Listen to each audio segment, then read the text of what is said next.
Okay, hello Albert. Hello, and I'm Albert. So Albert, when were you born and what was life like before the Second World War? Born 1921, June 1921. It's hard to say. We knew there was a war pending, so it was very, very uncertain times at that then. Very uncertain times. Albert, what job did you do before the war? I was an apprenticed joiner. I loved sport. I loved a lot of sport, but there were 7 of us in family, so some of us went to grammar school, and even though you passed 11 plus, it wasn't practical to get all the family go. So I started work at 14 as an apprentice. When did you join up?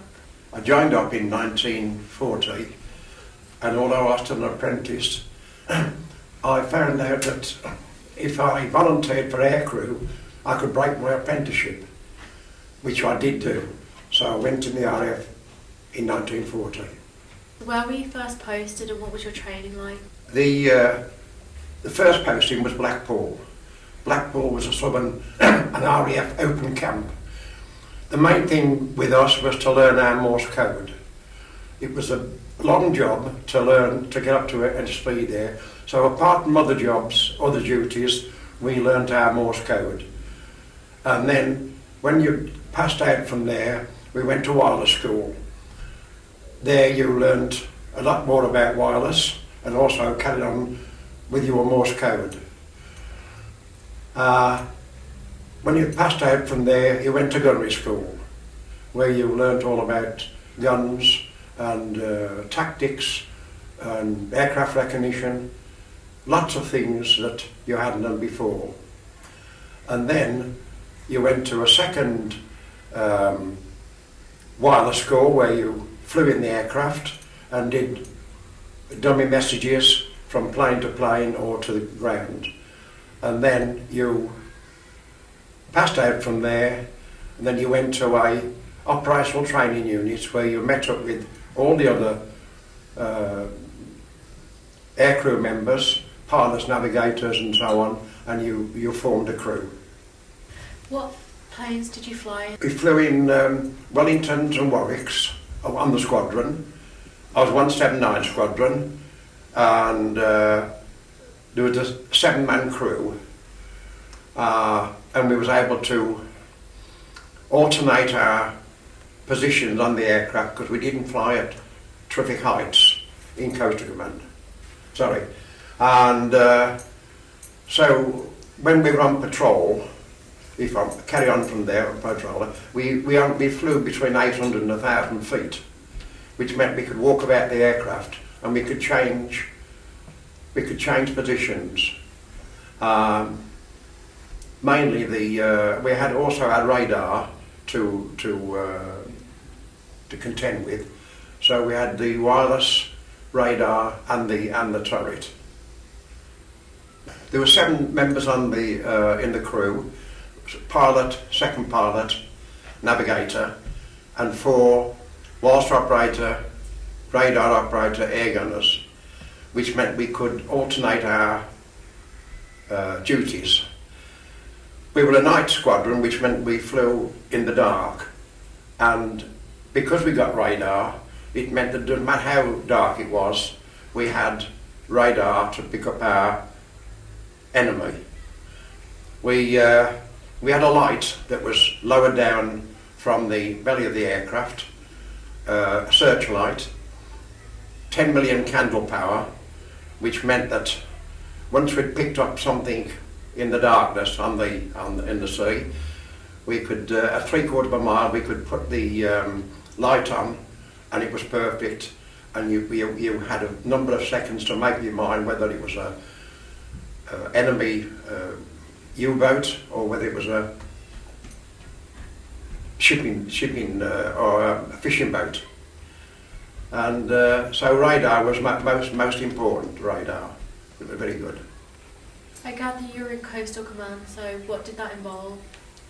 It meant anti-U-boat patrols in the Bay of Biscay and the western approaches. Convoy escort, we'd go out and meet a convoy and stay with that convoy as long as our fuel allowed us to. If we saw anything appertaining to a U-boat, periscope, whatever, we could alert the Royal Navy, which was always with the convoy, and we would also make an attack on what we knew to be a U-boat. Oftentimes we never knew what our results were, but the Navy would take over and they would sort of finish the job. But long hours, we did in excess of 10 hours. To say it was boring, but you always had to be alert, so there was never no complacency really. But they were long hours, and but nevertheless, we did our best. Why was this important? Well, because a lot of things had to come by sea. Fuel, food, and even men had to travel to Europe. Winston Churchill said at one time that only two things that really frightened him. One was the flying bomb, and the other one was the Battle of the Atlantic. Had we have lost the Battle of the Atlantic, we could have lost the war. We carried 6 depth charges. The pilot would drop those either singly or sometimes a whole stick of them, depending on the situation there. The Royal Navy was never far away when we was doing the convoys, so they would also join in and do there. So were you involved in DDay? Yes, we were doing much the same thing, looking for enemy U-boats, because we had so many ships crossing the channel. They'd have been an easy target, so we would sweep an area approaching the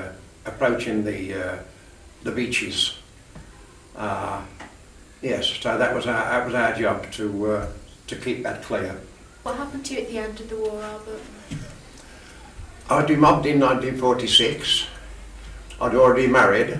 I was married in 42, and I got one daughter, so I was anxious to get home, and I went back to my old job for a while, and then I did coach building and sort of other job besides that there. Yes, joined all the associations. We had an Aircrew Association, an Air Gunners Association, and the Royal Air Force Association. So that kept us sort of busy, and a lot of social gatherings at that time, which we still do. I've really enjoyed talking to you, Albert, this morning. Thank you very much. And thank you very much. It's been a privilege to talk to you young ladies and to tell you some of, and hope that it will help children in the future. Thank you very much indeed.